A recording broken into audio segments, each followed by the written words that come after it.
Olá, queridos amigos, sejam bem-vindos ao Lições para a Eternidade, seu estudo semanal da lição da Escola Sabatina, aqui no canal do IAG, seu canal que traz conteúdos da verdade presente.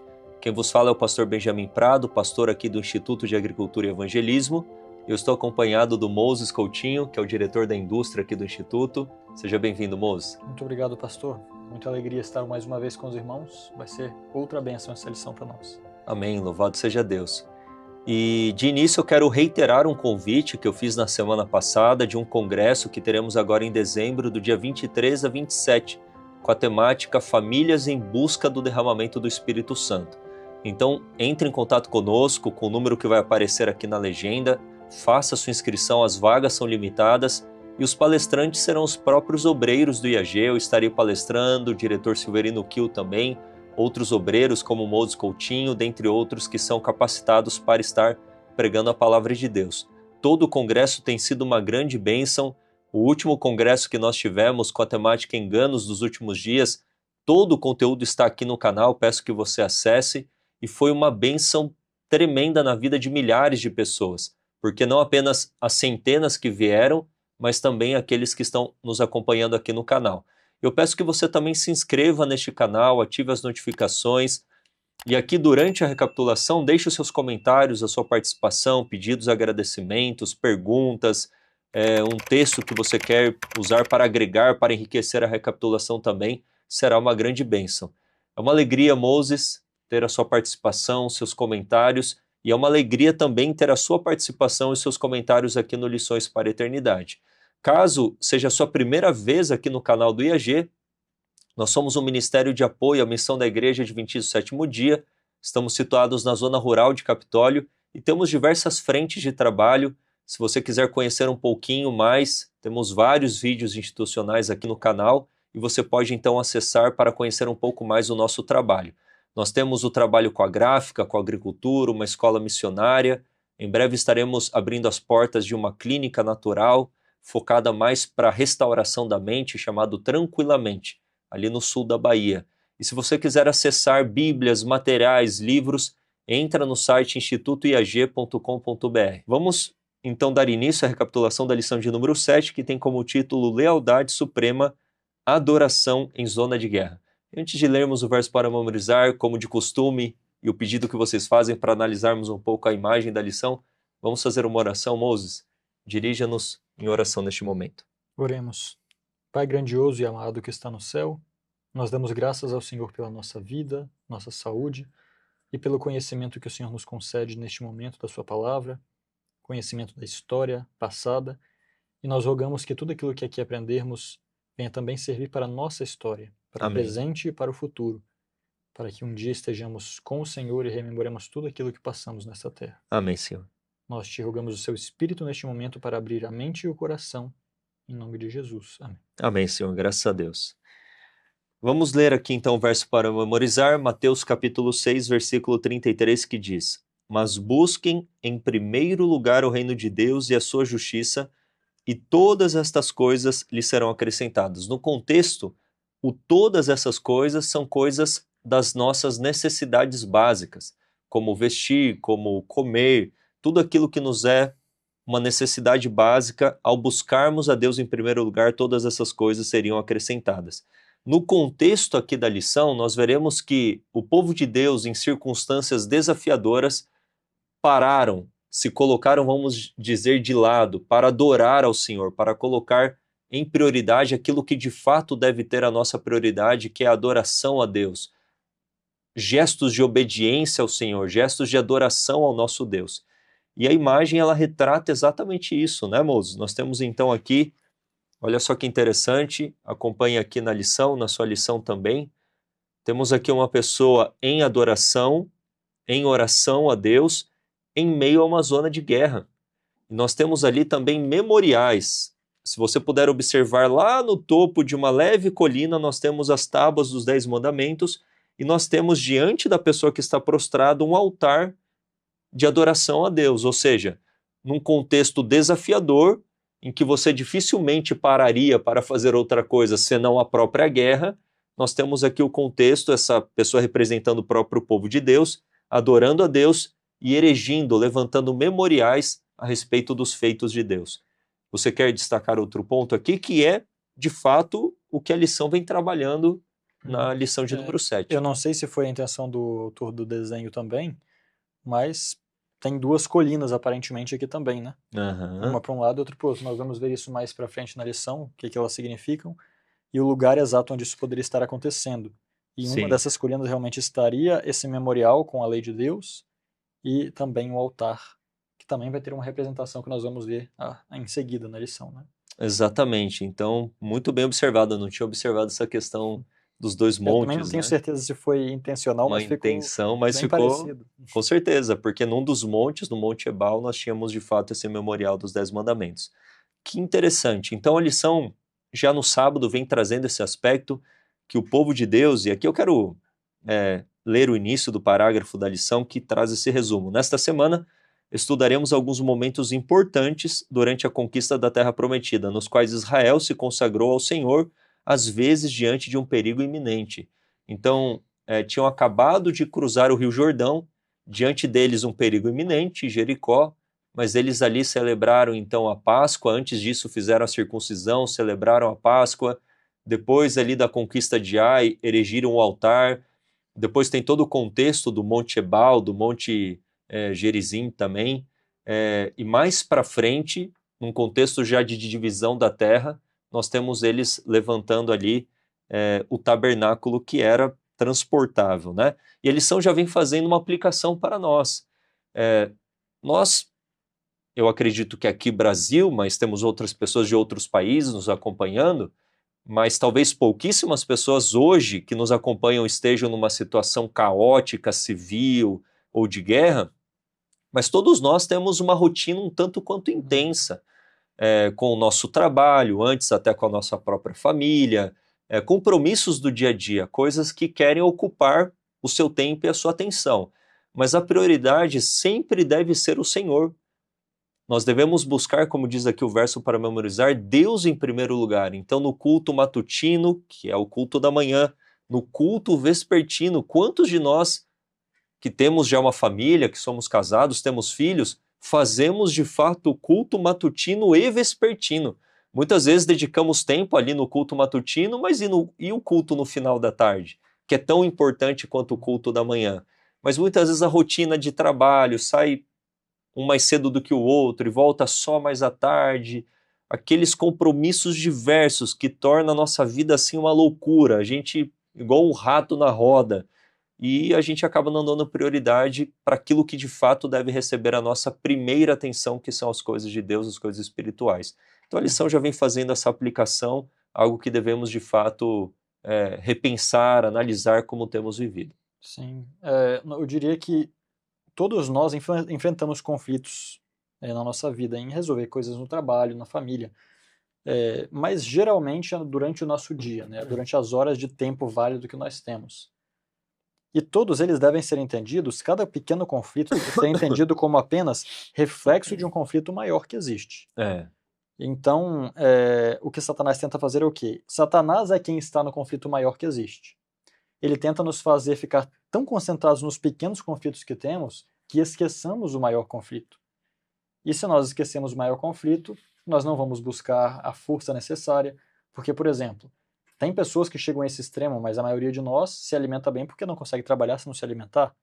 Pelo menos tenta dormir bem para conseguir trabalhar, mas quantos de nós sai de casa com a consciência? Hoje Satanás vai me tentar, eu preciso me fortalecer.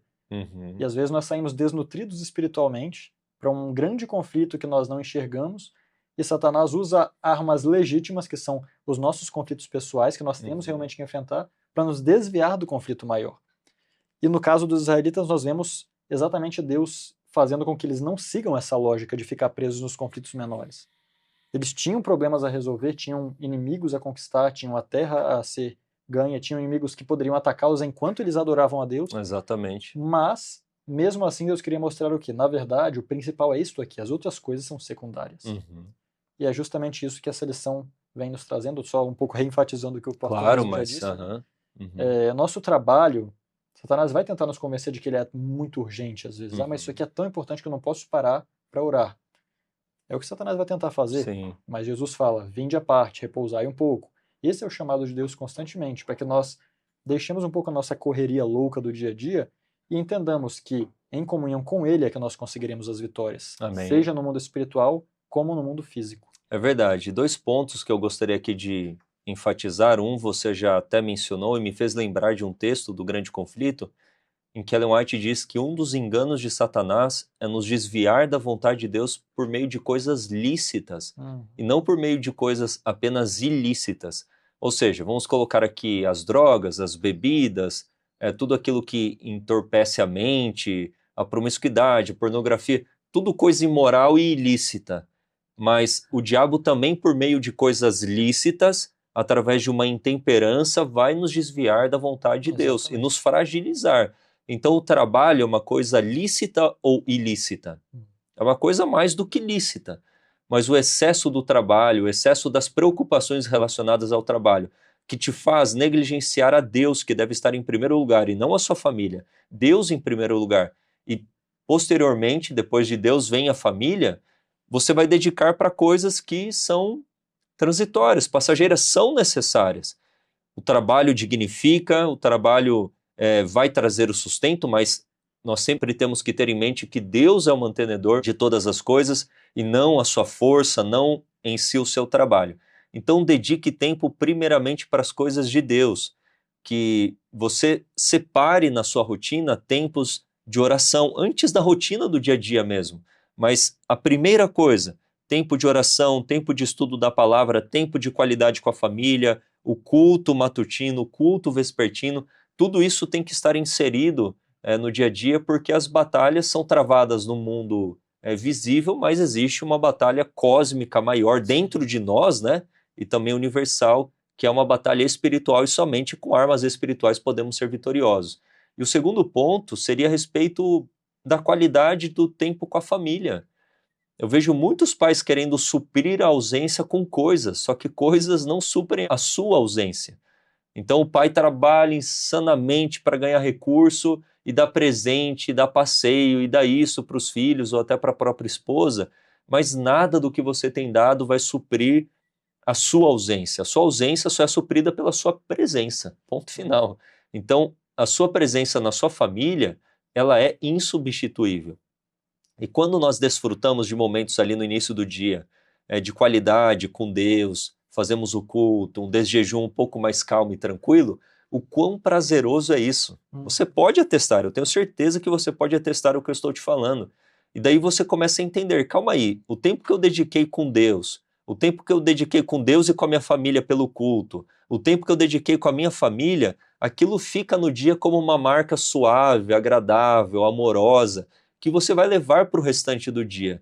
Ou seja, isso de fato tem valor. As demais coisas são necessárias, são, mas são transitórias e passageiras. A gente tem que buscar aquilo que de fato tem valor. E isso é o mais importante. E isso nem é algo que pode acontecer somente com quem trabalha em trabalhos seculares. Inclusive pessoas que trabalham para Deus, na obra de Deus, podem cair no mesmo problema. Existe a frase que é popularmente dita, né? Estamos trabalhando na obra sem o Deus da obra. Ou estamos na obra de Deus sem o Deus da obra. Dizer exatamente o quê? Que nós estamos fazendo aquilo que Deus pediu para fazer, mas esquecer que Ele também pediu para nós estarmos na sua presença, para estarmos buscando força dEle, que o próprio Jesus trabalhava incessantemente? Sim.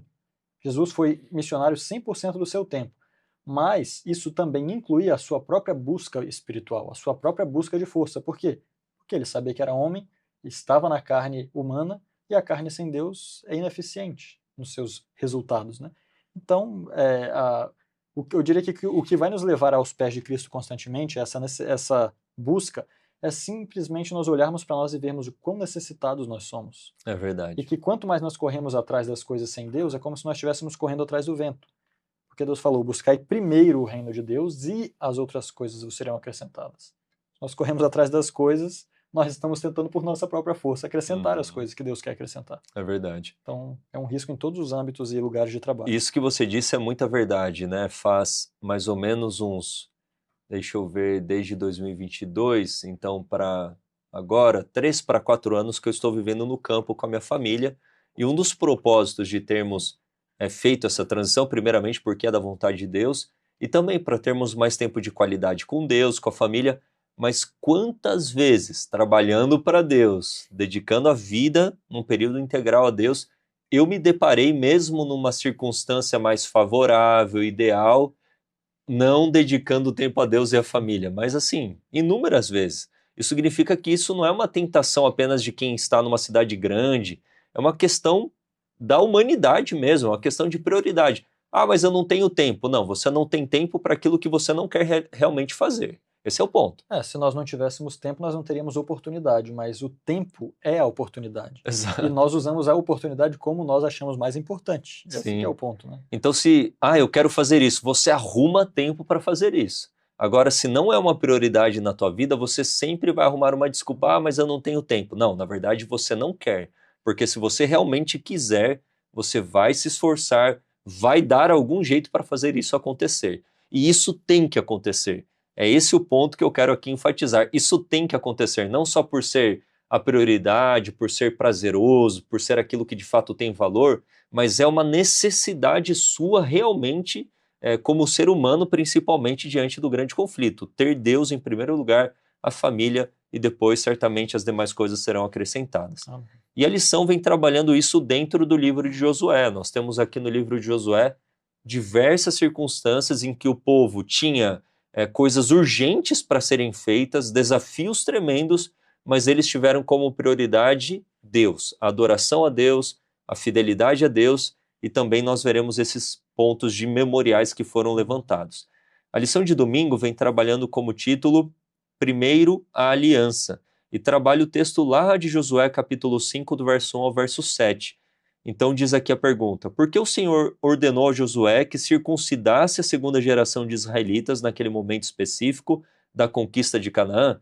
Então eles tinham acabado de passar o Rio Jordão, diante deles desafios tremendos, inimigos a serem conquistados, mas o que eles fazem? Eles fazem a circuncisão, e a circuncisão os invalidaria para a batalha. Exatamente. Olha o quanto isso é ilógico. Se vocês lembrarem aqui, dos filhos de Jacó que usaram a estratégia de circuncidar para conquistar aquela cidade. Exatamente. Olha só, aquilo lá Simeão e Levi. Na verdade, Simeão e Levi. A circuncisão, né, ela deixava os homens praticamente inválidos por 3 dias. Uhum. E 2 homens sozinhos destruíram uma cidade inteira porque eles se circuncidaram e estavam no dia mais difícil. Exatamente. Então, olha só o quanto aquilo seria ilógico. Eles atravessaram o Jordão, fizeram a circuncisão que os invalidaria no mínimo 3 dias, mas com certeza pode estender um pouquinho mais esse tempo, né? A parte mais aguda são os primeiros 3 São esses primeiros 13. Imagina agora tendo o prepúcio cortado por uma pedra afiada, não existia aquele medicamento todo, asepsia, aquela coisa toda, às vezes deveria infeccionar. Enfim, uma situação que os invalidaria. No terreno inimigo. Dentro do terreno inimigo, ou seja, aquela lá não era uma área conquistada que eles... Não, os inimigos estavam todos ao redor e poderiam aproveitar qualquer oportunidade. Aquela invalidade dos homens e fazerem isso. Mas por que Deus pediu para que eles se circuncidassem? Por que aquela geração não era circuncidada se esse era o sinal da aliança entre Deus e o seu povo? A circuncisão era o sinal. Então vamos trabalhar um pouquinho isso, já que a gente já deu uma introdução de que a prioridade deles era, primeiramente, a fidelidade a Deus, a aliança a Deus. Esse é o mais importante. Mas é uma pergunta válida, né? Perguntar por que eles não estavam circuncidados, né? Porque, vamos lá, em Levítico 12, ler aqui rapidamente, traz a lei da circuncisão. Isso foi bem antes dessa época aqui com Josué. Levítico 12. É Levítico? Peraí, só para ter certeza. Olha, não é Levítico 12. Eu vou encontrar aqui, enquanto o pastor estiver comentando depois. Mas o fato é que todos nós sabemos o que eu vou dizer agora, que é a questão de que a circuncisão deveria acontecer em qual dia? No 8º dia. 8º dia de nascimento. Cristo nasceu e os seus pais, em conformidade com essa lei, no 8º dia o levaram ao templo. Isso foi dado aqui, bem antes da época de Josué. Mas o que aconteceu? Quando foi que eles pararam de fazer a circuncisão? Porque olha só o que diz Josué aqui, vamos ler. Mas é em Levítico 12, sim, no versículo 3. 12:3? Aham. Ah, sim, 12, verdade. 12:3. Uhum. Está falando sobre justamente a purificação após o parto, né? E aí fala da criança que no 8º dia a carne do seu prepúcio será circuncidada. Uhum. Certo. Então, só confirmando isso, mas agora lá em Josué, se nós vamos ler o capítulo 5, nos versos 4 em diante. Leia para nós, pastor, por favor. Josué 5. 5, 4 em diante. Depois que Deus deu a ordem, né? Uhum. E foi esta a causa porque Josué os circuncidou. Todo o povo que tinha saído do Egito, os homens, todos os homens de guerra já haviam morrido no deserto pelo caminho, depois que saíram do Egito. Porque todos os do povo que saíram estavam circuncidados, mas a nenhum dos que nasceram no deserto pelo caminho, depois de terem saído do Egito, haviam circuncidado. Certo. Então, aqui está dizendo que nenhum dos que saíram do Egito, dos que nasceram depois que saíram do Egito, foi circuncidado. Nós sabemos que eles ficaram, assim que saíram do Egito, até chegar a primeira vez às portas de Canaã, aproximadamente 2 anos, um pouco menos até. Eles ficaram desde a saída do Egito até a porta de Canaã. Ou seja, realmente teria nascido muito pouca gente ali. Uhum. Mas parece que, pelo que nós vemos no verso 6, a partir daí parou a circuncisão, foi interrompida. Uhum. Por quê? Porque Deus havia dito o quê para aquela geração? Quando eles negaram a promessa de Deus de que podiam entrar na terra. Os espias foram, trouxeram mau relatório, o povo acatou, e Deus disse, eu não me agradei dessa geração. Todos vão perecer no deserto, Uhum. e a geração, depois de 40 anos, um dia para cada...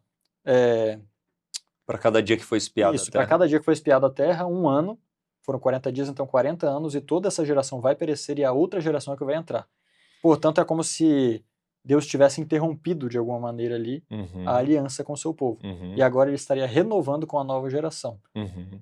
E podemos verificar a partir disso, né, que eles não poderiam participar da conquista de Canaã, e Deus não poderia acompanhá-los e abençoá-los se eles realmente não estivessem firmes nessa aliança, porque a aliança foi feita inicialmente com Abraão. Uhum. E aquilo que Deus ia dar para eles era a promessa que foi dada a Abraão. Uhum. E quem foi que instituiu a circuncisão? Para quem Deus deu primeiro? Abraão. Abraão. Então, Uhum. esse povo, como linhagem de Abraão, deveria agora se circuncidar como sinal de que abraçaram a mesma aliança que Abraão. Uhum. E renovando também a aliança do Sinai. Exatamente.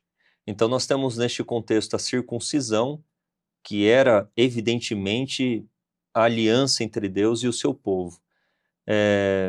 E aqui eu gostaria de ler um texto da lição que diz o seguinte: nossa aliança com Deus deve ser sempre uma resposta de gratidão pelo que Ele já fez por nós, e nunca uma tentativa de obter benefícios por meio de uma obediência legalista às suas exigências.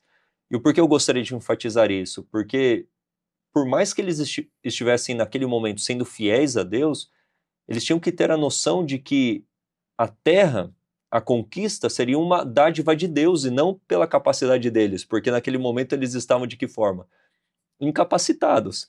Então, a partir do momento que eles fizeram a circuncisão, se tornaram inválidos, incapacitados, mas a promessa seria dada não pela fidelidade deles, mas pela graça e misericórdia de Deus, que tinha, obviamente, que ter uma condição da fidelidade deles, mas não era a fidelidade que conquistaria. Quem conquistaria era Deus, e Deus daria isso, mas tinha que ter a condição mínima, né, da fidelidade deles. É um tanto quanto paradoxal, mas muitas vezes a nossa obediência ela é motivada por essa motivação tanto quanto errada. Eu obedeci a Deus, agora eu serei abençoado por Deus e nada de mal vai acontecer comigo. É uma expectativa errada essa, no sentido que você é obediente a Deus porque Ele já te abençoou. Ou seja, a obediência ela deve ser fruto já das bênçãos de Deus, fruto num sentido de gratidão, por reconhecimento. Então, os dízimos e ofertas, por que eu dizimo e oferto a Deus? Porque Ele já me abençoou. Então, é um sinal de fidelidade, porque Deus mandou, mas também um gesto de gratidão e reconhecimento por aquilo que Ele já fez.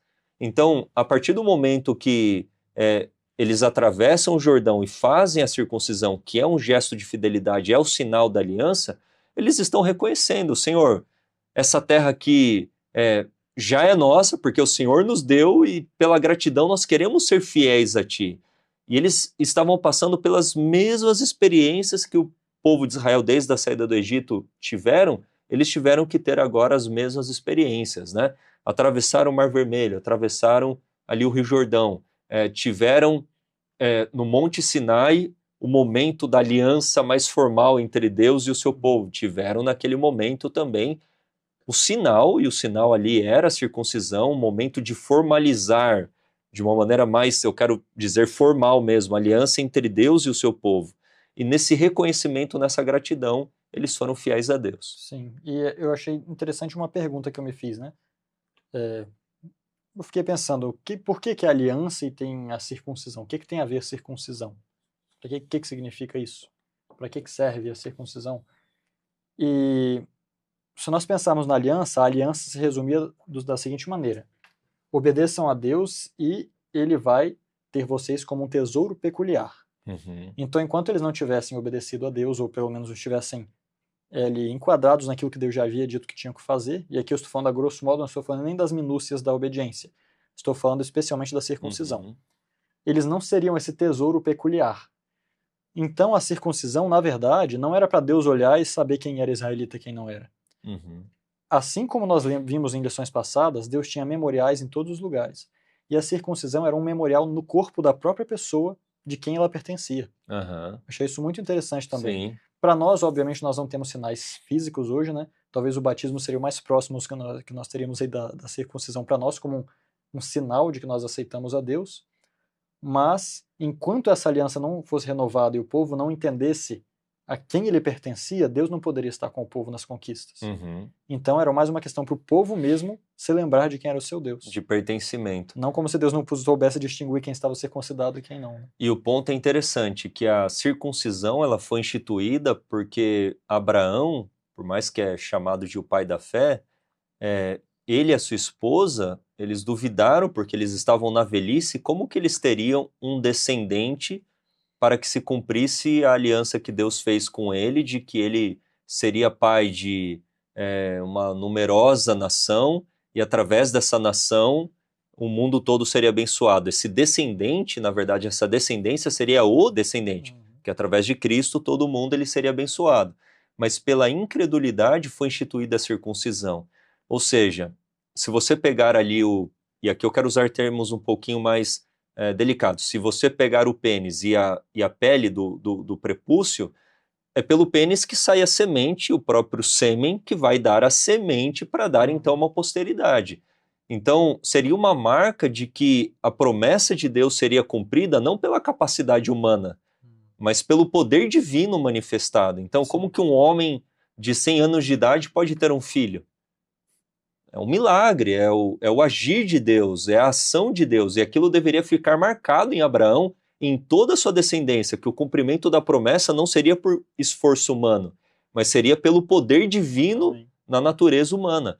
E aqui nós temos isso muito evidente, diante de um desafio tremendo, de um povo que não estava acostumado com a guerra, um povo que, em comparação com os povos cananeus, era um povo provavelmente menor, com poderio militar menor. Como que nós poderemos conquistar isso? É a mesma questão, o mesmo questionamento que Abraão fez. Como que eu posso ter um descendente na velhice? Senhor, como que eu posso conquistar isso? Circuncisão, para que você não esqueça de que sou eu que farei isso na vida de vocês, vocês vão se circuncidar. Então, como que nós iremos conquistar todos esses povos? Eu conquistarei. A vitória vem do Senhor, mas tem o aspecto da condicionalidade. Qual é a condição para Deus te dar a bênção? A fidelidade. Mas a fidelidade deve ser sempre um sinal da gratidão. Deus, na sua promessa, já deu. Então, Senhor, muito obrigado. Nós recebemos e queremos ser fiéis a Ti. É o que Paulo fala, né? O amor de Cristo me constrange. Me constrange a fazer o quê? A render o meu coração a Ele, a me entregar a Ele. Hoje em dia nós temos um engano muito predominante, né, Moses? E você, com certeza, em casa já deve ter ouvido falar da teologia da prosperidade. A barganha com Deus. Eu dou para Deus para que Ele fique numa certa dívida comigo para me abençoar.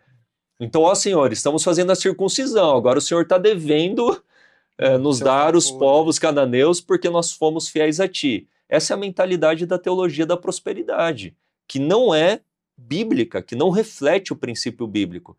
Então, o porquê eu dou? Porque Deus já me deu, mesmo sem eu merecer. Porque o povo estava sendo fiel? Para que eles reconhecessem que a vitória viria de Deus, e como Deus prometeu já era deles, como nós vimos isso numa das lições passadas, então eles deveriam ser o que agora? Senhor, queremos ser fiéis a Ti, gratos por tudo que Tu és e tens feito. Então esse ponto aqui ele é muito significativo mesmo. Com certeza. Uhum. Podemos avançar para a lição de segunda? A lição de segunda tem como título Páscoa, porque depois que eles realizaram a circuncisão, eles também celebraram a Páscoa.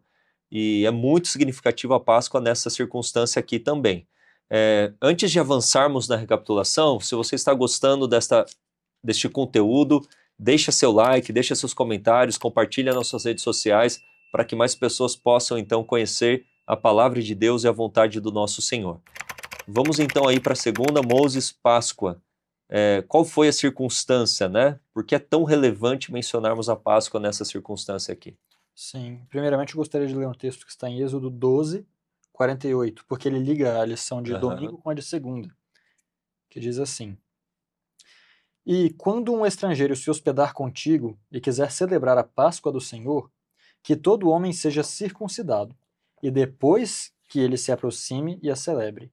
E ele será como aquele que é nascido na terra. E aí conclui dizendo: porquanto nenhum incircuncidado comerá dela.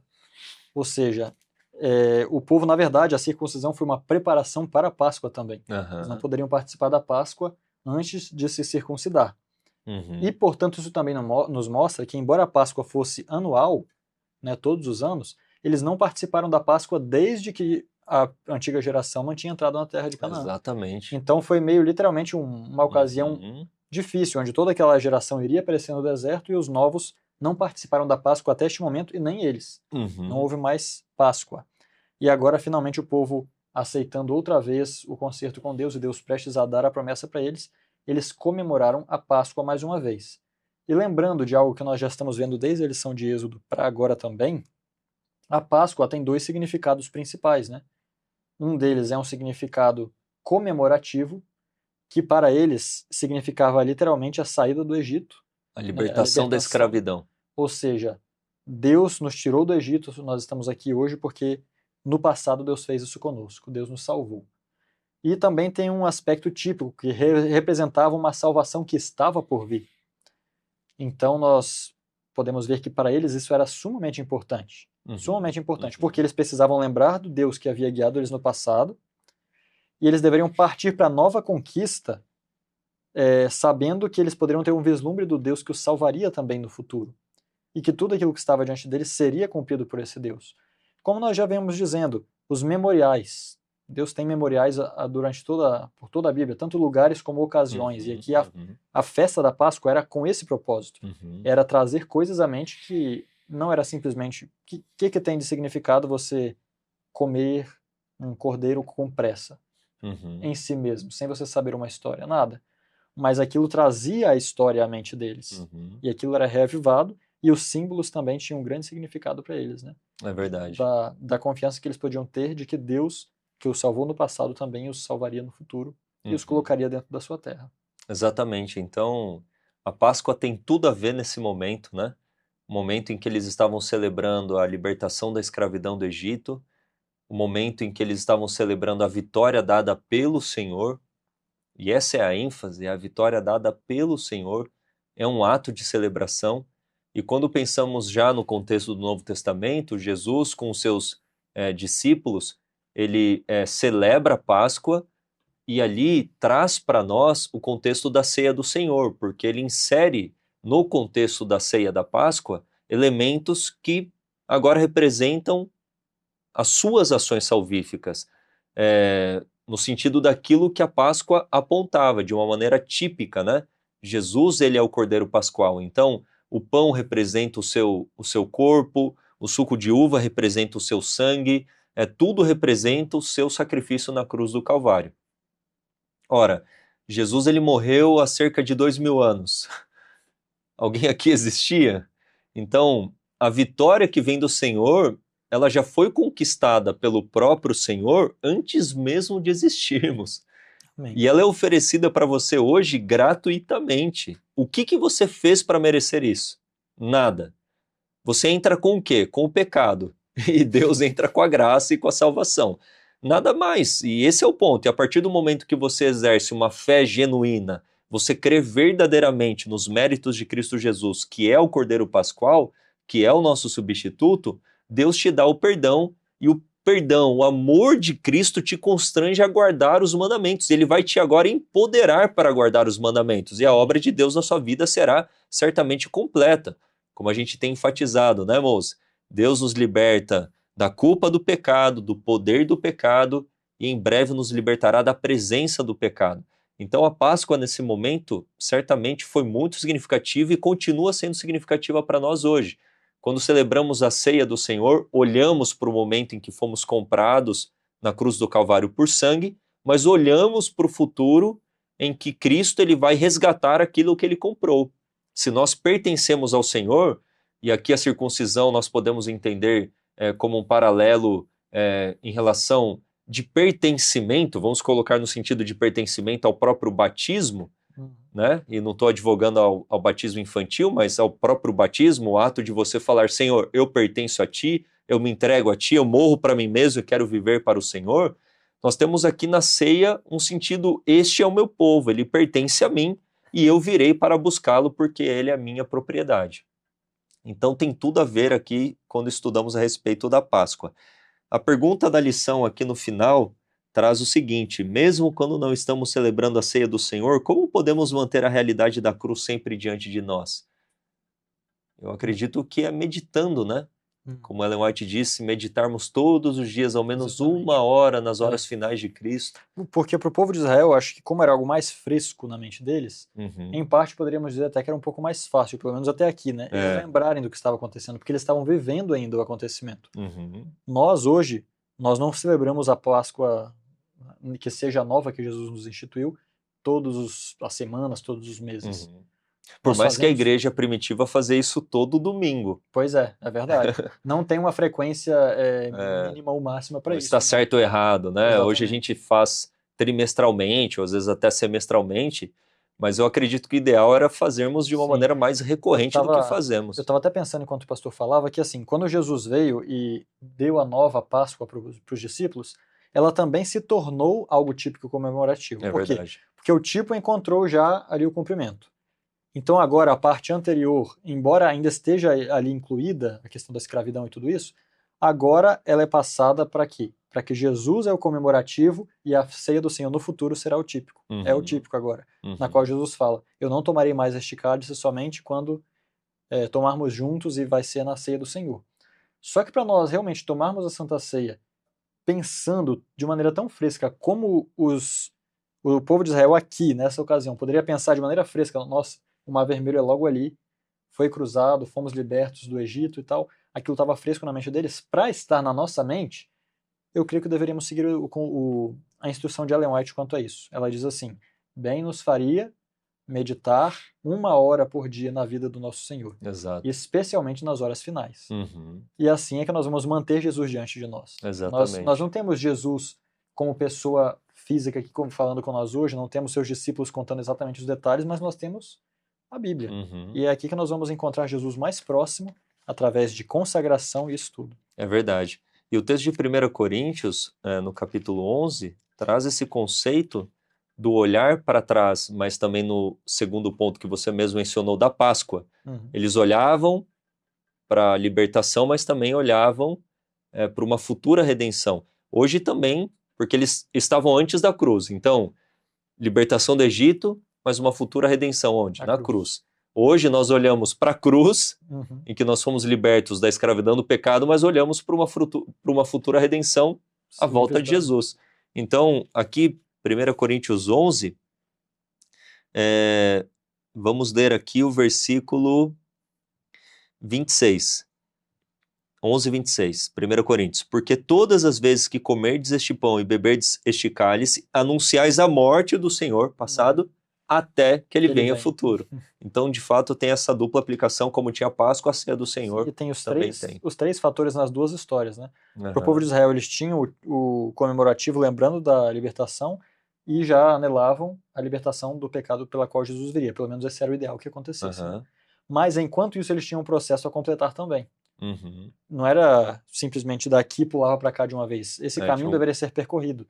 Então, antes de chegar a Jesus nascer, deveria haver a conquista da terra prometida, o povo deveria estar preparado para receber o Senhor.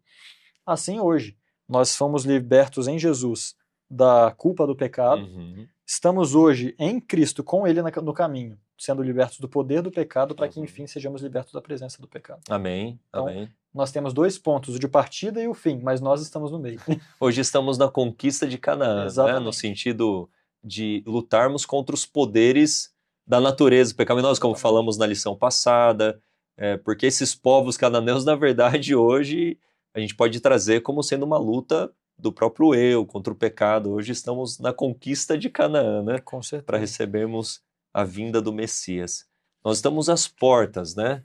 Então, os erros que eles cometeram, nós temos que olhar, tudo aquilo foi escrito para o nosso exemplo, para não repetirmos os erros, mas sermos essa geração que de fato vai entrar em Canaã e vai então ser estabelecida na terra, na Canaã celestial.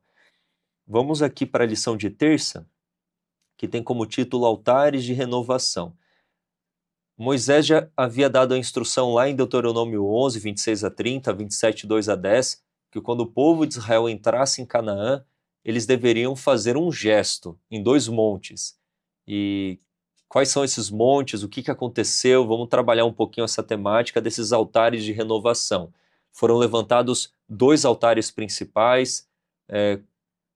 O motivo de Moisés ter dado essa instrução, e Josué ele foi fiel à orientação e fez exatamente aquilo que Moisés, inspirado por Deus, havia orientado.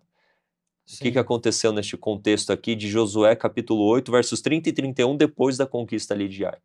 Sim, foi na verdade, como nós estávamos comentando anteriormente, Moisés havia dado essa ordenança e neste lugar específico. Diz ali, vamos ler aqui Josué 8:30.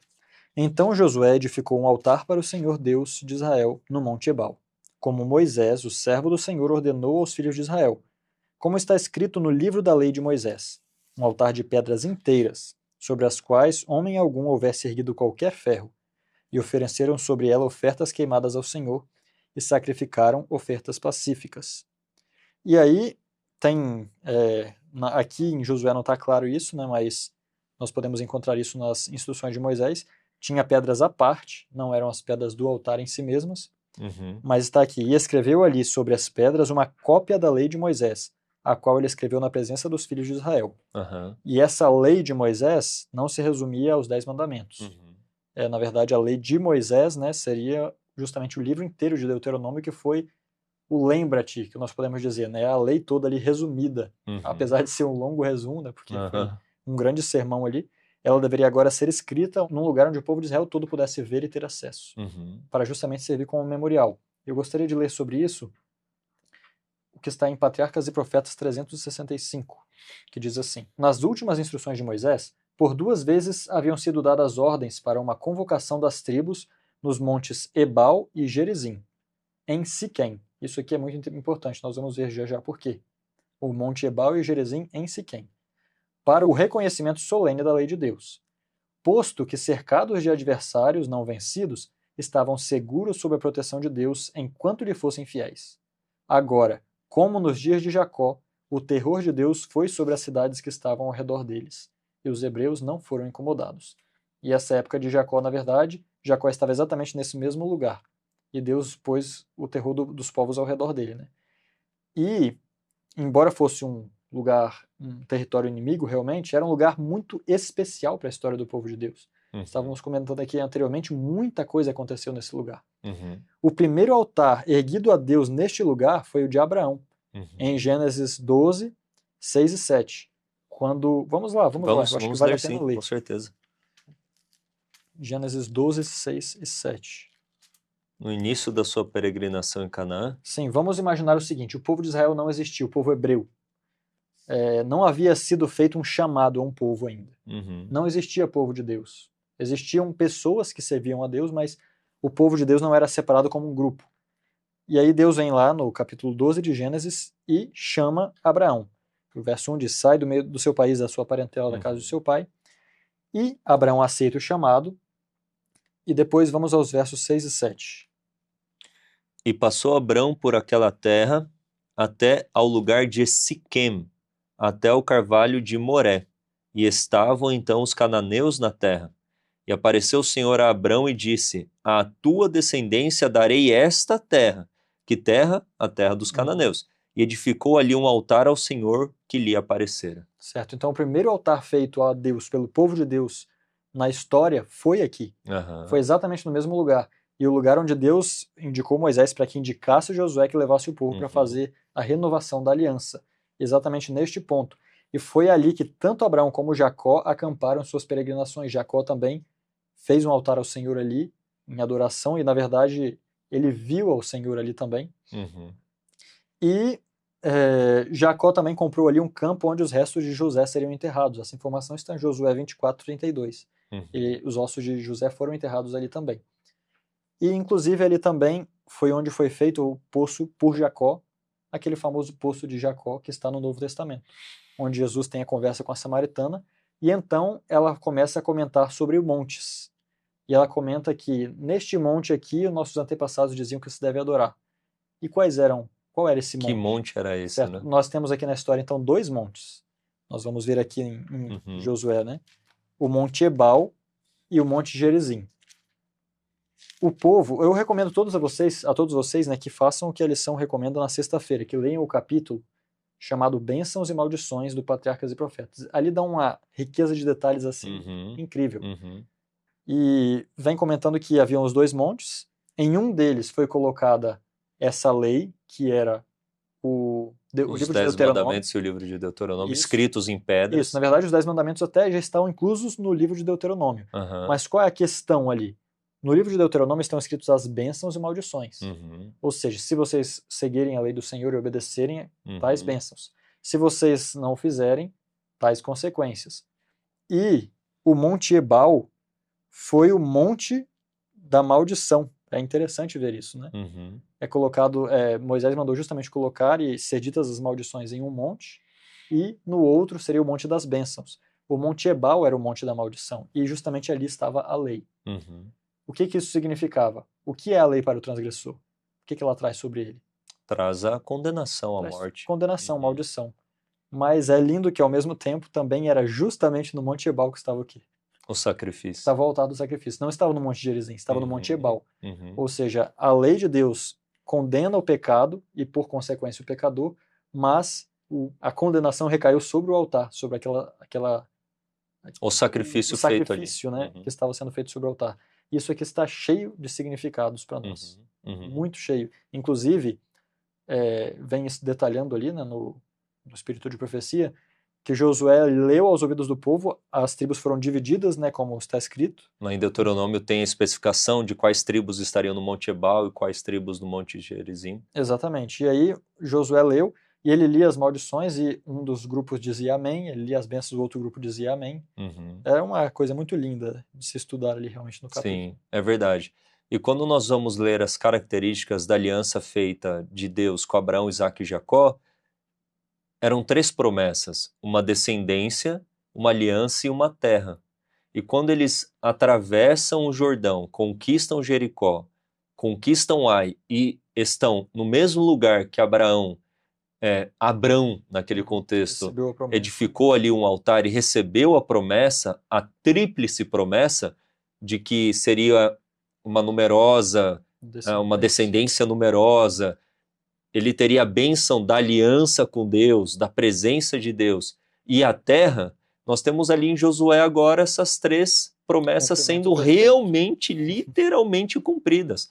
Agora o povo de Israel era uma numerosa multidão, eles já estavam usufruindo da presença de Deus, da aliança, e agora aquela terra já estava paulatinamente, né, sendo dada a eles. Na verdade, por promessa já era deles, era só questão de tempo, exatamente. E eles já tinham evidências na conquista de Jericó, na conquista de Ai, de que Deus estava dando a eles aquela terra. Então, naquele mesmo lugar onde Deus agora trouxe o seu povo e falou: olha, lembra da aliança que eu fiz com Abraão, Isaque e Jacó? Hoje eu estou cumprindo, mas diante do meu cumprimento, da minha fidelidade, vocês têm 2 caminhos. Quais caminhos vocês querem seguir? Vocês querem seguir o caminho da bênção ou o caminho da maldição? Para a maldição, que a lei condena o pecador, eu já tenho a solução. Mas aqueles que quiserem por si mesmos trilharem esse caminho da maldição, não há perdão de pecado para aquele que não quer ser perdoado. para aquele que peca a Deus de punho cerrado e está em obstinada rebelião. Não existe sacrifício para esse. Então esse caminharia para o caminho da maldição e destruição. Mas aqueles que trilhassem o caminho da bênção, se o povo escolhesse, Deus certamente os manteria na terra que já era deles. E eles seriam prósperos, como diz lá em Deuteronômio. O que eles fizessem, eles prosperariam. No campo seriam os prósperos, nos negócios, na família. A prosperidade seria porque Deus faria o seu povo próspero, mas tinha condição. Que condição seria essa? A condição da fidelidade. Então isso é algo assim maravilhoso. E a lição de terça vem trabalhando aqui, já trabalhamos bem esse contexto, mas no último parágrafo diz assim: Josué prenuncia o Yehoshua, que seria no caso Yehoshua, melhor dizendo, a pronúncia Jesus do Novo Testamento, cuja missão era, entre outras coisas, levar a humanidade de volta à obediência a Deus. Para atingir esse objetivo, ele teve que empreender um conflito com os poderes do mal. Seu objetivo final era cumprir os requisitos da aliança em nosso favor. Em Cristo, cada uma das promessas de Deus é sim. Por essa razão, por meio dele dizemos amém para a glória de Deus. 2 Coríntios 1:20. Então ali estava de que maneira nós podemos ser fiéis a Deus, através do plano de Deus, através do sacrifício do Cordeiro, através dos méritos de Jesus. Amém. E realmente, voltando um pouco ainda na questão que nós falamos já em lições passadas, da necessidade de lembrar, de repetir, de ter lembranças constantes da vontade de Deus, da lei de Deus, na verdade nós somos propensos a esquecer a lei de Deus, isso é a verdade. Tanto é que se nós ficarmos muito tempo, por exemplo, falando sobre Deus sem estudar a Bíblia, em algum momento nós vamos começar a falar de nós mesmos. É verdade. Isso é um ponto. Isso é verdade. Tanto é que o tema do livro de Deuteronômio, conforme eu já disse aqui antes, seria justamente lembra-te. Lembra-te. E Ellen White nos traz informação, no capítulo que eu já mencionei, de que não havia muitas semanas que o livro de Deuteronômio tinha sido criado, ou ditado por Moisés. Né? Foi algumas semanas antes. Parece que passou muito tempo, já porque nós estamos há muito tempo estudando a lição, mas na verdade foi pouquíssimo tempo até aqui. É verdade. Só que ainda assim Josué escreveu e leu tudo outra vez diante do povo. Exatamente, Josué 8 diz exatamente isso, verso 34, e depois leu em alta voz todas as palavras da lei, a bênção e a maldição, conforme a tudo que está escrito no livro da lei. Palavra nenhuma houve de tudo o que Moisés ordenara que Josué não lesse perante toda a congregação de Israel, e as mulheres, e os meninos, e os estrangeiros que andavam no meio deles. E aí temos o texto de Deuteronômio mesmo, 11, 18 a 21, que nos traz as seguintes palavras: Ponde, pois, minhas palavras no vosso coração, na vossa alma, atai-a por sinal na vossa mão, para que estejam por testemunho entre os vossos olhos, ensinai-as a vossos filhos, para que se multipliquem os vossos dias, e nos dias de vossos filhos na terra que o Senhor jurou a vossos pais que lhes daria, como os dias dos céus sobre a terra. E pessoas às vezes em desespero, né, eu diria que seria mais ou menos isso, ou pelo menos uma levada muito literal do termo, muitos judeus amarram, né, porções das escrituras na testa e aqui... Mas às vezes o coração está longe de Deus, não faz sentido. Ou seja, a ideia de Deus aqui não era que eles tivessem textos perto do corpo, como se isso tivesse algum poder místico. A realidade é que Deus está dizendo, olha, vocês têm que ter isso constantemente diante de vocês, as suas obras têm que estar de acordo e a sua mente não pode se esquecer. Porque eu posso amarrar um texto, uma frase aqui, e amanhã a mesma frase está amarrada e eu não saber o que ela está dizendo. Na verdade, é aqui que faz a diferença, é aqui dentro. E é aí que Deus gostaria que a sua lei fosse escrita e quer até hoje escrever no nosso coração. Sim, não amém. De maneira externa, mas de maneira interna, para que nós não as esqueçamos. E isso era tão importante que a cada 7 anos essa leitura seria repetida. Isso está também informado lá em Deuteronômio, que essa lei deveria ser repetida a cada 7 anos, em Deuteronômio 31. Publicamente aos ouvidos do povo. Para quê? Justamente, não esqueçam, não esqueçam. E até um símbolo também do sábado, que é um dia que depois de tantos trabalhos na nossa vida, tantas distrações, nós finalmente encontramos um momento no qual podemos dedicar exclusivamente a isso, a repetir. Repetir, e aqui ela é mais... E vem o lembra-te, né? Lembre-te outra vez. E o lembra-te não é só do sábado em si, do 7º dia, mas lembra-te do quê? De que Deus é o teu Criador, o teu mantenedor, o teu Salvador, o teu Redentor. Se você lembra do sábado, todo o resto vem junto. Exatamente. É impossível você lembrar só do sábado de maneira profunda e não lembrar de todo o resto da lei, da criação, da nossa história. E nesse ponto, vem a resposta para a pergunta da lição no final, que diz que práticas espirituais dos dias de hoje cumprem função semelhante de construir um altar nos tempos antigos.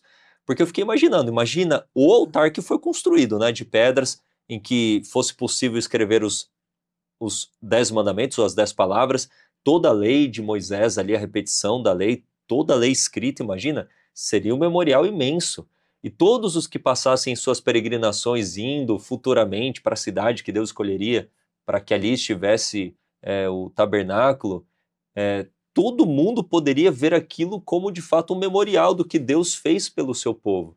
Mas trazendo hoje, porque a gente vê a Bíblia forrada de memoriais. Deus, ele tem assim, como que eu posso falar? Ele tem como se fosse uma nota tônica, né? Vocês precisam ter memoriais. Trazendo para os dias de hoje, quais são os memoriais? O sábado é um memorial, o lava-pés, a Santa Ceia, o batismo, Culto familiar até. o culto familiar. E faz um tempo eu fiz o batismo de uma pessoa e foi um batismo lindo e os pais decidiram então, porque eles moram no campo, eles decidiram no local que eles chamam de jardim de oração, na ida até esse jardim de oração, colocar então uma planta que eles presentearam à filha no momento do batismo, eles presentearam com uma flor, de colocar aquela planta no meio do caminho. Ou seja, toda vez que eles fossem ao jardim de oração, ela lembraria olhando para aquela planta: eu entreguei a minha vida a Jesus. Olha só que coisa maravilhosa. Então, eu fiquei pensando, quando eu fizer, ou no sentido futuro, né, quando os meus filhos forem batizados, eu vou plantar uma árvore, eu não sei, eu vou fazer alguma coisa, assim, eu vou criar algum memorial para que eles tenham assim essa recordação de que entregaram a vida a Jesus. Você na sua família, a gente já trabalhou esse ponto. Vocês podem no culto de pôr do sol da sexta-feira terem aquele pão exclusivo que vocês só comem na sexta-feira, o hino que só canta. São memoriais que nós vamos criando para que os filhos, a família, tenham as palavras de Deus escritas no coração. Isso é muito importante. Marcos da vida, conquistas da vida. Nós precisamos trabalhar um pouco mais com memoriais, porque Deus claramente se importa com isso, porque Ele sabe que isso é bom para nós. Então, por que que hoje nós não podemos criar esses memoriais que vamos certamente recordar dos feitos do Senhor? Isso é algo que nós temos que repensar, né? É muito importante. Vamos avançar aí para a lição de quarta, que tem como título Escrito em Pedras. Então, é mais ou menos a continuação da lição de terça-feira, mas o que foi escrito em pedras? Então, no Monte Ebal, que era o Monte das Maldições, nós teríamos esse altar, e esse altar feito de pedras, que não poderiam ser pedras lavradas, né? Teriam que ser pedras brutas, assim como foram recolhidas, deveriam ser amontoadas. E o porquê disso, né? Porque as nações pagãs, elas faziam altares, só que os altares eram lavrados. Então, os altares do Senhor deveriam ser diferentes das nações e da adoração do próprio paganismo. Tanto que, quando você vai para os altares sempre aqui do povo, eram altares rústicos e não altares de pedras lavradas.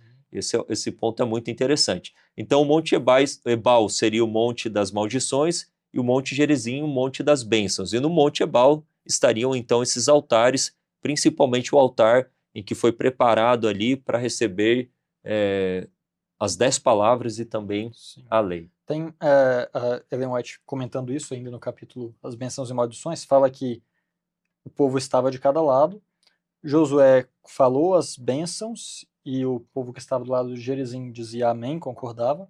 Depois ele leu as maldições, o povo que estava do outro lado concordou. E depois disso é que a lei então foi lida. Então eles primeiro aceitaram o pacto, e então Deus agora daria a sua lei mais uma vez.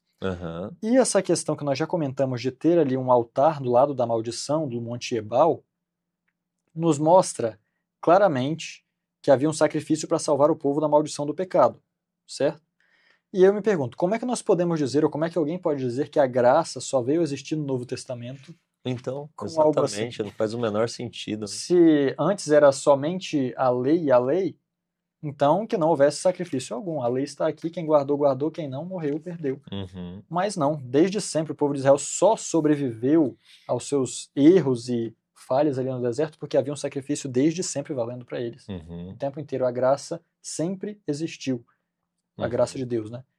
E, bom, eu iria ler um texto aqui, mas realmente eu já li esse texto, né? E terminaria justamente ressaltando isso. a graça de Deus para com o povo, mesmo ao lhe dar as bênçãos e maldições, mostrando, olha, se vocês podem buscar as bênçãos hoje, é porque eu livrei vocês da maldição primeiro. Exatamente. Então é bem, bem lindo isso também. Exatamente. E é isso que a lição de quarta trabalha também em relação à ceia do Senhor, porque vamos pensar na primeira ceia instituída entre Jesus, Jesus instituindo a ceia juntamente ali com os apóstolos. Os apóstolos, eles tinham uma tristeza pairando no ar, eles tinham também um espírito de divisão, eles tinham vários sentimentos e pensamentos incoerentes com aquele momento. E muitas vezes hoje, ao celebrarmos a ceia do Senhor, celebramos como se ela estivesse à sombra da cruz, e não em relação à luz que já projeta a cruz. Eu não sei se você em casa está entendendo o que eu estou falando. Jesus e os discípulos celebraram a primeira ceia à sombra da cruz. A cruz estava no futuro. Jesus celebrou a ceia na noite, ali de quinta-feira, foi traído na sexta-feira de manhã, ele já estava na cruz, 9 horas da manhã. Então, eles celebraram a ceia à sombra da cruz. Nós celebramos a ceia à luz da cruz. A cruz agora projeta uma luz para aqueles que estão diante. Então, nós não devemos celebrar a ceia com desânimo, com espírito faccioso, com qualquer coisa que os apóstolos e discípulos estavam alimentando antes da cruz do Calvário. Nós temos que celebrar a ceia do Senhor com alegria, não é com irreverência, mas com alegria. Alegria do quê? Jesus já morreu por mim. Ele já carregou no madeiro os meus pecados. Então qual que é o motivo da tristeza? Não tem motivo de tristeza. Então a pessoa vai lá, toma a Santa Ceia, fica assim, sai assim da Santa Ceia, prostrado. Temos que sair com reverência, estarmos em reverência, mas é um momento de alegria, de um louvor, sabe, exaltado, louvado seja o Senhor.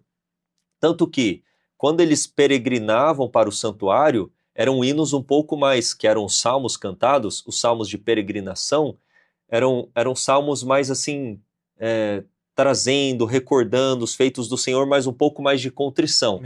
Meditativo. Agora, quando eles, depois de se depararem com as festividades, com o sacrifício, eles voltavam para casa de que maneira? Alegres, louvando salmos assim super alegres, e assim nós devemos ser também. E o texto de sexta-feira traz esse conceito no Desejar a Todas as Nações, página 530. Eu quero ler esse texto que diz assim: o momento da ceia não deve ser um período de tristeza. Ao se reunirem os discípulos do Senhor em torno de sua mesa, não devem lembrar e lamentar suas deficiências. Não devem se demorar em sua vida religiosa passada, seja para elevar ou deprimir. Não tragam à memória as diferenças existentes entre si e seus irmãos. A cerimônia preparatória, que cerimônia preparatória é essa? Aquela primeira, a primeira ceia, já abrangeu tudo isso. Vocês não precisam repetir o que os discípulos lá na primeira ceia fizeram.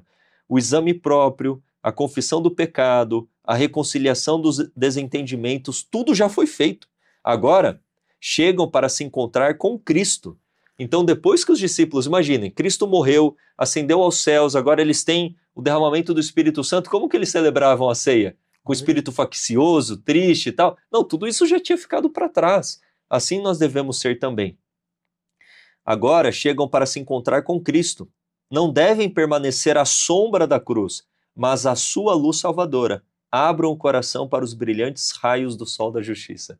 Esse texto falou muito forte ao meu coração, eu gostaria que falasse ao seu também.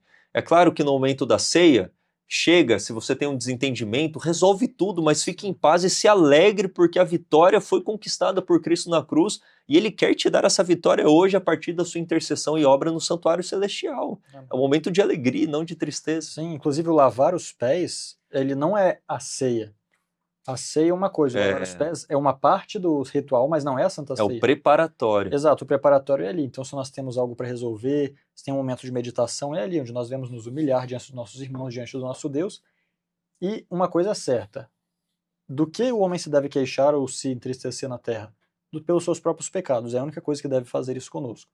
Porém, é realmente o que o pastor está dizendo. Passada a preparação, nós entramos na presença de Cristo ali para usufruir a ceia do Senhor, na verdade, nós estamos entrando ali como nós participamos, né, e nos lembramos de maneira alegre que aqueles pecados que nós tínhamos lá fora e que confessamos foram perdoados. Exato. Porque nós estamos tomando o sangue de Cristo ali em Esse símbolo, né? E comendo o corpo de Cristo que agora purifica o nosso coração. E nós somos novas criaturas, realmente cheias de alegria para avançar na caminhada rumo à Canaã celestial agora. Exatamente, eu acredito que muito da mentalidade católica, sabe, assim, de trazer muitas vezes para os ritos algo Gravidade. assim, sepulcral mesmo, eu quero dizer, né, mórbido, melancólico, paira no cristianismo. Mas a gente tem que olhar, porque às vezes a gente confunde reverência com algo mórbido, reverência com algo gélido. Não, reverência, quem diz que eu não posso reverentemente me alegrar no Senhor? Esse é o ponto. Amém. Reverentemente louvar a Deus assim de uma maneira transbordante. É esse o ponto em relação à ceia do Senhor, em relação a tudo aquilo que é o memorial. Nós temos que fazer de uma maneira mais arrebatadora. A vitória já foi conquistada e a vitória de Cristo é a nossa vitória e pode ser sua hoje, né? Mediante a confissão, o arrependimento genuíno dos pecados e você ardentemente, por gratidão a Deus, falar: Senhor, eu quero viver a tua vontade, me capacite e me dê poder para guardar os teus mandamentos, para continuar usufruindo das tuas bênçãos, e não para começar a receber, para continuar usufruindo das tuas bênçãos. Então, vamos refletir nesses pontos que são muito importantes. Vamos caminhar para o fim da lição de quinta. Essa lição está maravilhosa, forrada de aplicações pessoais, e isso é muito importante nós fazermos ao recapitularmos a lição. Quinta-feira, ansiando por sua presença. Então, depois que eles conquistaram os povos, estavam ali no momento da divisão, algumas tribos já tinham recebido, eu acho que só 7 ainda não tinham recebido, e no momento da divisão, eles fazem algo muito significativo, algo que sempre seria o memorial da presença do Senhor, não apenas a coluna de fogo, a coluna também, a nuvem, mas agora teríamos algo real entre eles que há muito tempo também não era presente, montado, né? O que seria isso? Justamente, nós começamos falando, né, de que nós não devemos partir para as nossas coisas diárias e pequenas, imaginando que elas são tudo, na verdade tem algo maior por trás. E realmente a missão suprema de Israel não era conquistar Canaã. Isso não era a missão suprema de Israel, é que eles fossem representantes de Deus. E para isso eles deveriam ter, como o pastor está falando, sinais da presença de Deus no seu meio. E o lugar que Moisés fala, o lugar que o Senhor escolheu para manter ali a sua presença foi justamente o santuário, o tabernáculo, que agora seria armado num lugar central para que todas as tribos pudessem ir até ele e ali juntamente adorar ao Senhor, né? Mas, voltando um pouquinho ainda no fato da missão dos israelitas, conquistar Canaã era uma parte da missão deles naquele momento. Mas a razão, na verdade, era uma parte da sua missão naquele momento, né, e a razão pela qual eles foram escolhidos não era apenas isso. O chamado de Abraão, Isaac e Jacó não se resumia a ganhar uma terra. Se nós vamos ler rapidamente aqui Gênesis 28, 13. Gênesis 28, 13 e 14. Nós vamos ver exatamente qual era o chamado de Deus para Abraão, Isaac e Jacó. O chamado aqui vai ser dado para Jacó, onde eu estou lendo, mas ele foi dado exatamente assim para Abraão também. Diz assim: Eis que o Senhor estava em pé acima dela e disse: Eu sou o Senhor Deus de Abraão, teu pai, e o Deus de Isaac. A terra em que estás deitado darei a ti e a tua semente. E a tua semente será como o pó da terra, e tu serás espalhado para o ocidente, para o oriente, para o norte e para o sul. E em ti e em tua semente todas as famílias da terra serão abençoadas. O chamado principal de Deus, o final, o fim de tudo, era que todas as nações fossem abençoadas através dos filhos de Jacó, também eram de Isaac e de Abraão. E qual era essa herança então? Porque Deus está prometendo uma herança, fala que vai dar a terra e que eles vão ser uma bênção. Isso é a herança, ser uma bênção. Então imagina que eu digo para você, pastor, a sua herança vai ser uma bênção para esse povo. Como que isso se cumpriria? Vamos lá rapidamente em Gálatas 3. Gálatas 3 fala muito sobre isso aqui. 3 versos 8. Pode ler para nós, pastor. Verso 8 e? 8, 16, 28 e 29. Ora, Tendo a Escritura previsto que Deus havia de justificar pela fé os gentios, anunciou primeiro o evangelho a Abraão, dizendo: todas as nações serão benditas em ti. Verso 16. Ora, as promessas foram feitas a Abraão e à sua descendência. Não diz e as descendências, como falando de muitas, mas como de uma só, e a tua descendência, que é Cristo. Versículo 28. Nisto não há judeu nem grego, não há servo nem livre, não há macho nem fêmea, porque todos vós sois um em Cristo Jesus. E se sois de Cristo, então sois descendentes de Abraão e herdeiros conforme a promessa. Então aqui nós vemos que a promessa que estava para ser dada seria uma promessa que seria muito mais abrangente do que o povo de Israel. Portanto, a missão deles central não poderia ser simplesmente conquistar uma terra. A missão deles é que a sua mensagem, a sua pregação, o evangelho que foi pregado a Abraão, conquistasse o mundo inteiro. Amém. E assim é que em Jesus, que foi o resultado do trabalho dos israelitas aqui, o de Abraão, o de Isaac e Jacó, em Cristo todas as famílias da terra estão unidas e não há judeu, não há grego, não há gentio. Eles cumpriram sua parte. Mas a parte principal, ou melhor, o foco principal, o fim de tudo, era que todas as nações fossem abençoadas. Portanto, quando nós olhamos para isso, nós vemos que a religião era o centro da missão israelita. Exatamente. Não era a conquista. Não era uma parte, né? Isso. Eu tenho também, meu tem dever a parte e tem espiritual. também a parte espiritual. Exato. Nós falamos, eu acho Eu engraçado tenho a essa minha frase, religião aqui, uma parte, eu dedico um tempo para isso. Não, Isso. era central, era o era centro. isso. Na verdade, as outras coisas, tinha parte da terra, tinha parte da numerosidade, do poder nacional, mas a missão era com certeza. levar o evangelho ao mundo inteiro. Eles foram chamados para ser um reino de sacerdotes. Deus não falou, entrem na terra e lá eu vou fazer de vocês um reino rico com reis poderosos. Não, ele falou, a aliança é a seguinte, se vocês obedecerem minha voz, vocês serão o meu povo peculiar, uma nação de sacerdotes. O que é uma nação de sacerdotes se não um reino espiritual? Exato, de pessoas que seriam instrumentos nas mãos de Deus para reconciliar pessoas com Deus.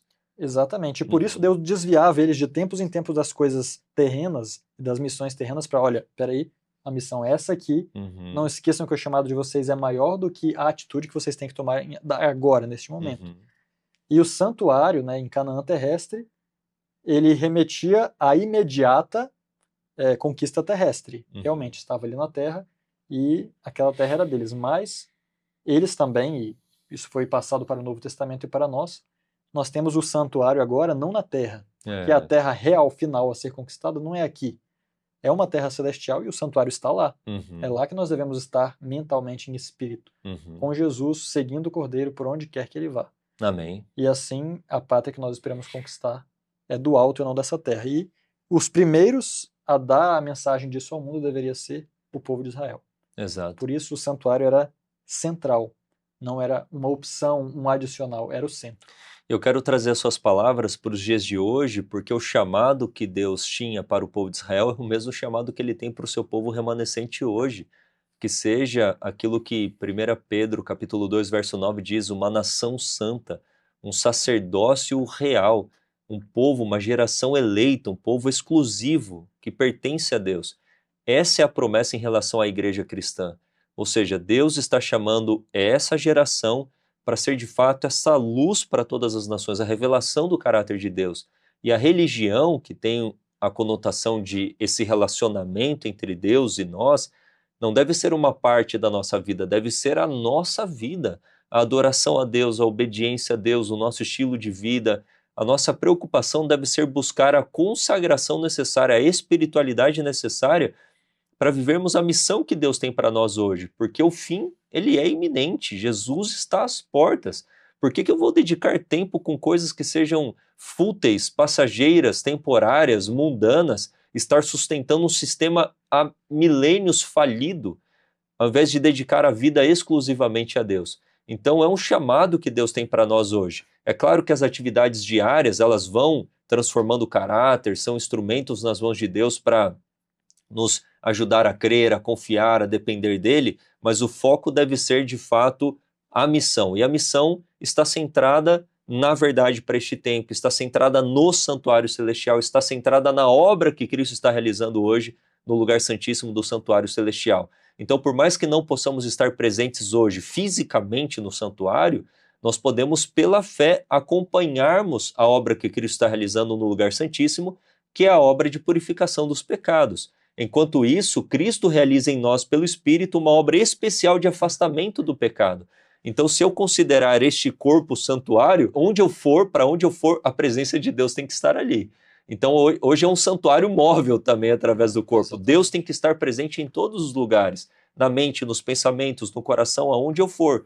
Mas vamos pensar nessa literalidade de um santuário celestial, a nossa fé deve certamente estar centrada em Cristo. E é interessante que a arca, o contexto do tabernáculo, aparece no livro de Josué lá no início, na travessia do Jordão, e agora aparece na conquista já da terra prometida, ou seja, na construção do santuário, porque o móvel mais importante do santuário era a Arca da Aliança, que atravessa o Jordão, e ali era o sinal da presença de Deus, comentamos isso em lições passadas, e agora no santuário sendo montado a mobília, o objeto mais importante sendo a Arca da Aliança, ou seja, a travessia do Jordão e a conquista da terra foi possível apenas por causa de quem? Por causa da presença de Deus, e é o que a lição vem falando aqui claramente. Então, apenas aqui lendo o final da lição, que vem trazendo um resumo para tudo isso aquilo que a gente comentou, como cristãos que vivem no antítipo dia da expiação, é essencial mantermos nosso olhar fixo no santuário celestial enquanto enfrentamos os gigantes modernos ou pós-modernos. E a gente pode colocar todos os desafios que temos enfrentado atualmente, que desafiam nossa fé, esperança e herança espiritual. Ao confiarmos continuamente na obra de Cristo realizada na cruz e no santuário celestial, podemos olhar para o futuro com confiança, aguardando o dia em que Deus habitará novamente no meio de seu povo, desta vez para sempre, Amém. Que traz a promessa lá em Apocalipse 21, versículo 3. Então, em resumo, essa é a lição, que maravilha, que bênção foi trabalharmos todos esses elementos. Tem algum comentário final da lição de quinta? Podemos avançar, eu creio que realmente já temos muitas lições para guardar em nossa mente. Né? É verdade. Muita coisa para aplicar. Então vamos para as considerações finais. Moses, considerações finais. Se você gostou dessa recapitulação, deixe o seu like, deixe os seus comentários, compartilhe nas suas redes sociais também este material, para que mais pessoas conheçam as bênçãos da palavra de Deus que temos usufruído em cada Lições para a Eternidade. Amém. Eu deixaria uma mensagem simples que seria: nunca deixe que Satanás te convença de que outras coisas são mais importantes do que buscar a presença de Deus em primeiro lugar. Ele vai tentar fazer isso talvez através do seu trabalho, através de situações corriqueiras do dia a dia para resolver, coisas urgentes, extremamente importantes, que se você não fizer, é perigoso, você vai estar vulnerável. Mas lembre-se que os israelitas se vulnerabilizaram por 3 ou mais dias propositalmente. Por quê? Porque primeiro a aliança, primeiro a vontade de Deus, e todo o resto seria acrescentado. E é exatamente assim que Deus faz comigo, com você, com todos nós. Ele nos dá na medida com que nós nos damos a Ele, e que nós busquemos tempo de qualidade para estar com Deus. Amém, louvado seja Deus. E eu apenas quero reiterar neste final a respeito dos memoriais. Crie memoriais na sua vida, juntamente com Deus, fora aqueles que nós já temos, né? No Novo Testamento, todos os ritos, todas as ordenanças, nós temos também que criar memoriais. Se para a palavra de Deus, se para Deus isso é importante, é porque é importante para nós. Então, eu só dou essa ênfase porque isso é muito significativo, principalmente na educação dos nossos filhos. Os judeus têm muitas vezes êxito em manter a sua identidade, aspectos até um tanto quanto culturais, porque para eles isso é muito importante, os memoriais. Eles criaram memoriais que nem estão na palavra, mas são válidos para manter as palavras, as leis escritas na mente e no coração. Então isso é muito significativo. Vamos finalizar com uma oração, sendo possível, feche os seus olhos, vamos falar com Deus. Santo Deus e amado Pai, graças te damos por mais uma lição, por mais uma recapitulação em que pudemos ouvir a Tua voz através das Sagradas Escrituras. Que dediquemos tempo em primeiro lugar ao Senhor, posteriormente à nossa família, e então cremos que as demais coisas serão acrescentadas. E que o Senhor nos dê sabedoria para criarmos também memoriais, que serão lembretes da Tua graça, das Tuas ações salvíficas, do quanto o Senhor é poderoso, de tudo que Tu és e tens feito para nós. Amém. Abençoe a todos aqueles que nos acompanham aqui no Lições para a Eternidade, que a Tua graça esteja sobre eles, sobre a família deles, e muito obrigado por este espaço virtual que o Senhor tem separado para nós, dedicarmos tempo no estudo da Tua Palavra. que sempre seja uma bênção na vida das pessoas, assim como temos lido os testemunhos das pessoas que têm sido beneficiadas por este quadro aqui no canal do IAG. Que a tua graça esteja sobre nós, é o que pedimos e oramos a ti em nome de Jesus. Amém. Amém. Moses, muito obrigado pela sua presença. Agradeço a sua presença até aqui também, que nos escutou pacientemente, que interagiu aqui nos comentários. Aqui finalizamos mais um Lições para a Eternidade, seu estudo semanal da lição da Escola Sabatina. Até a semana que vem.